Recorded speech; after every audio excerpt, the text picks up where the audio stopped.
네, 안녕하세요. 이번 시간 주식 공부 시간으로 급락을 미리 알아채는 그런 시그널에 대해서 한번 얘기를 해볼까 합니다. 그래서 소 읽고 외양간 고친다라는 말이 있죠. 그래서 주식이 다 떨어지고 나서 손실을 크게 보고 나서 후회를 해봐야 아무 소용이 없겠지만 그만큼 하락 시그널을 찾기가 쉽지 않다는 건데요.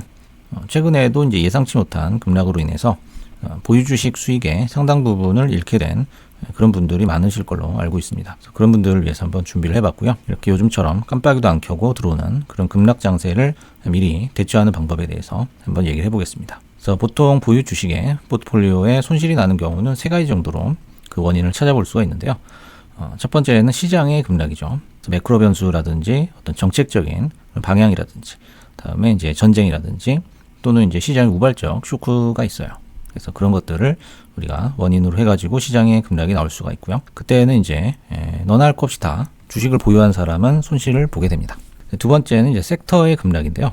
어떤 테마주가 형성이 돼가지고 거기 들어갔었는데 예기치 못하게 섹터가 급락을 한다든지, 아니면은 그 해당 테마의 업황 자체가 기울어 버린다든지, 또는 이제 반도체처럼 이제 특정 섹터의 어떤 순환 주기에 의해서 어떤 급락이 나오는 그런 경우도 있죠. 그다음 세 번째는 종목의 급락입니다. 그래서 개별 종목이 급락을 하는 건데요. 그래서 뭐 유증을 때렸다든지, 뭐 전환사채를 발행했다든지, 실적 발표를 했는데 뭐 가이던스가 시원찮았다든지, 또는 이제 그 종목, 그 회사 자체의 개별 악재들도 존재하겠죠. 그래서 이렇게 세 가지로 분류를 해볼 수가 있겠습니다.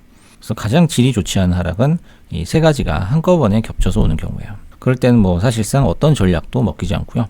속수무책으로 당할 수밖에 없는 그런 장이라고 볼 수 있고요. 그렇기 때문에 결국 이런 양상으로 흐르기 전에 그 미묘한 시그널을 포착을 해가지고 우리가 미리 준비를 하는 수밖에 없겠죠. 그렇다면은 어떤 시그널이 오게 될까요? 일단 시장 급락 케이스부터 알아보겠습니다. 그래서 시장 급락은 일단 지수를 유심히 살펴봐야 된다는 거죠. 그래서 지수라는 것은 파동을 그리면서 움직이기 때문에 그 파동에 대해서 우리가 예의주시해야 되는데요. 지수가 전고점 근처에 와 있는가라는 질문을 항상 해봐야 돼요.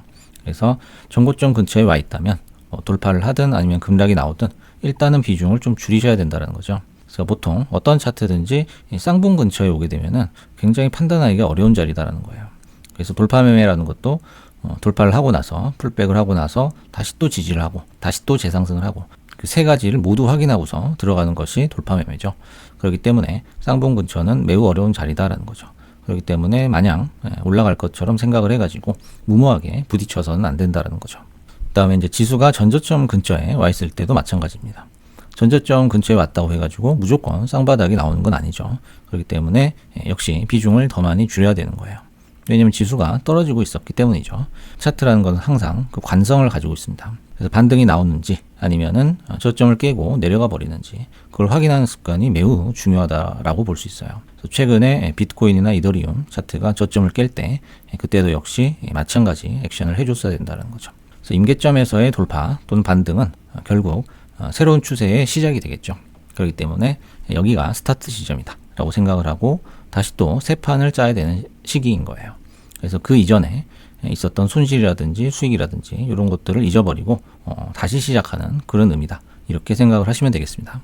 그래서 2월 달에서 작년 2월에서 4월까지 관세 사태로 인해서 엄청난 하락이 한번 왔었죠. 그래서 하지만 이제 하락장 이후에 다시 또 반등을 하게 됐는데요. 우리가 이전에 이제 손실을 봤던 분들은 아마 본전이었을 때 무서워가지고 다 도망을 갔을 거예요. 근데 그 이후로는 정말 상상도 할 수 없는 그런 랠리가 또 한 번 이어졌었죠. 그렇기 때문에 이전 손실분을 투자의 바로미터로 삼아서는 곤란하다라고 말씀을 드리겠습니다. 최근 하락 역시 지수 고점에서 무턱대고 고를 외치던 사람들이 특히 충격이 컸다라는 거예요. 그래서 지수가 한동안 박스 파동을 그리고 있었는데요. 이 안에서 우리가 겸손을 잃게 되면은 결국에는 큰 손실을 보게 된다는 거예요. 그래서 박스 파동의 고점에서 항상 안이한 마음이 덮치게 되는데요. 그것을 이겨내는 사람이 사실 많지가 않다라는 거죠. 그리고 심지어 그런 게 왔다는 것조차도 아예 모르고 그냥 지나가서 또다시 똑같은 경우를 겪는 그런 사람들도 많습니다. 그래서 지수 파동을 확인한다는 것은 지금이 쉴 때라면 당연히 쉬어야지 하고 이렇게 당연하게 받아들이는 거죠. 그래서 이것을 절대로 거슬러서는 안 된다라는 거예요. 그래서 이제 시장 급락의 경우에는 이렇게 대비를 하셔야 되겠고요. 다음은 이제 테마 급락에 대한 얘기를 해보겠습니다. 그래서 테마 급락 같은 경우에는 일단은 1등 주도주의 움직임을 유심히 살펴봐야 된다는 거죠. 그래서 어떤 섹터, 어떤 테마든 최상단에 위치한 종목이 있어요. 거래 대금이 됐든 시총이 됐든 뭐 인기 순위가 됐든 사람들이 입에 오르내리는 그런 관심도가 됐든 최상단에 위치한 그런 종목이 하나는 있을 거란 말이죠.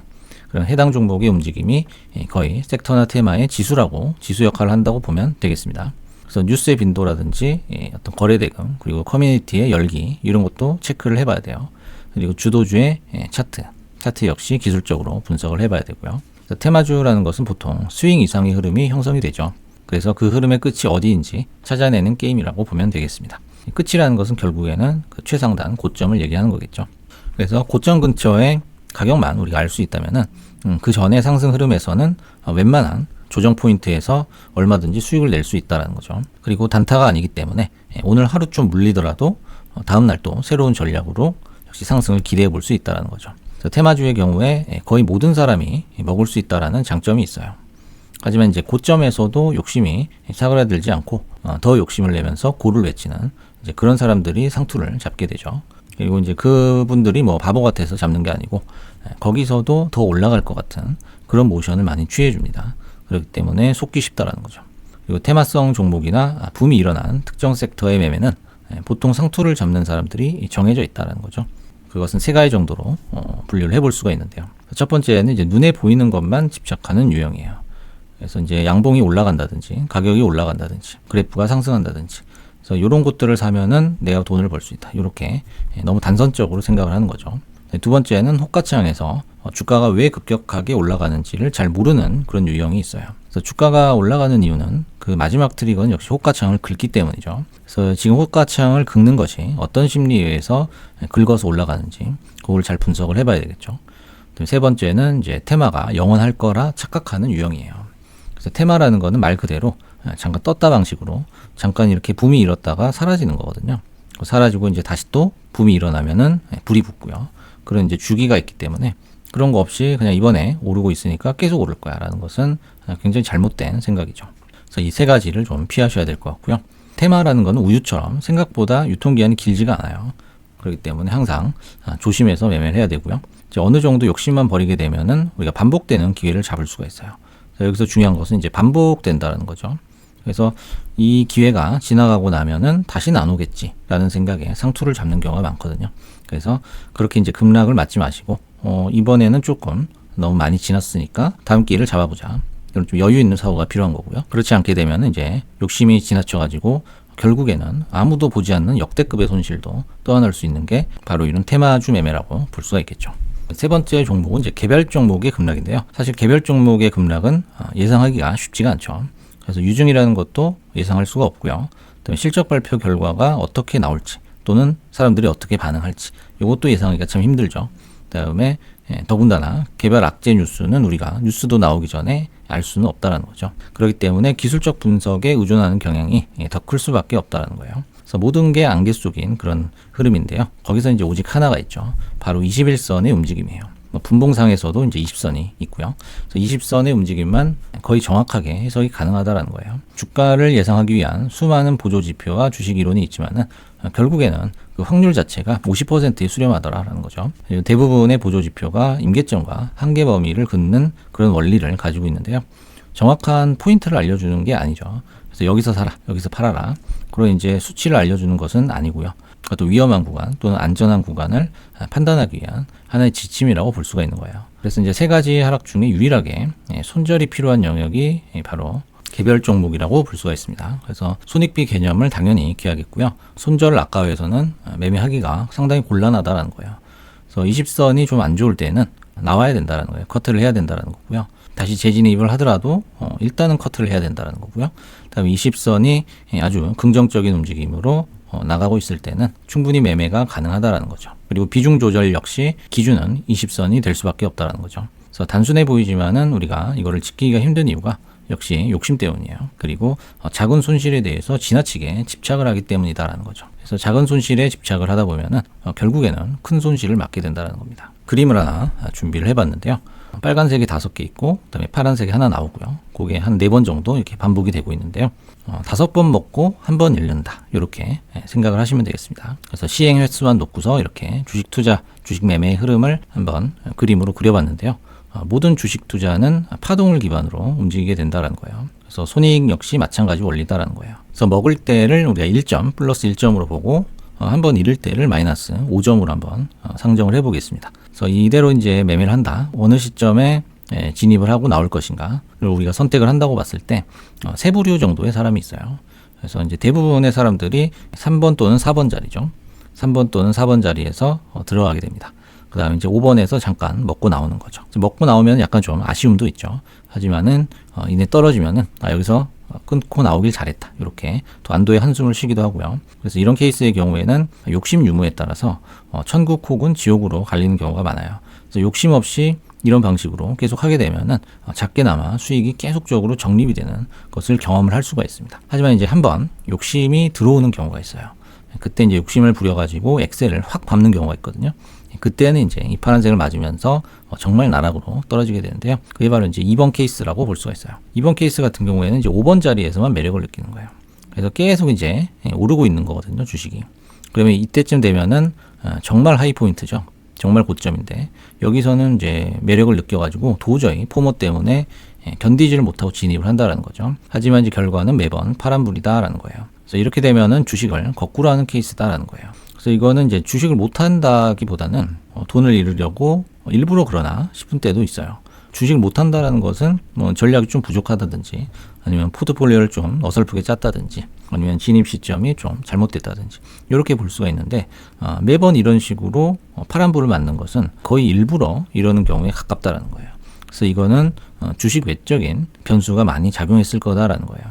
그 첫 번째가 바로 이제 돈에 대한 굉장히 갈급한 케이스거든요.